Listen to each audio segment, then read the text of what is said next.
Médecins légistes, police scientifique investissent l'appartement de Monique Cluzot, 72 ans, et de son fils Nicolas, âgé de 52 ans.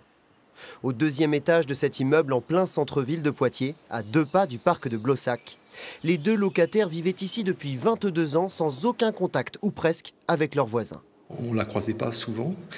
Et puis, en fait, c'est notre voisine qui nous a dit qu'elle avait des fuites d'eau chez elle. Donc, la voisine s'inquiétait aussi de dire peut-être qu'il y arrivait quelque chose.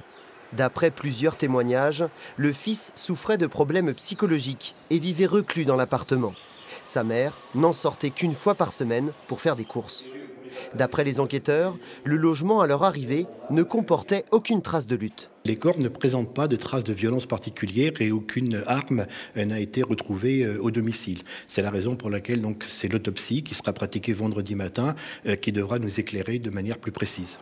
2 locataires qui décèdent dans l'isolement le plus total, une situation malheureusement bien connue du bailleur social Equidom. Ça arrive assez régulièrement de retrouver des personnes seules.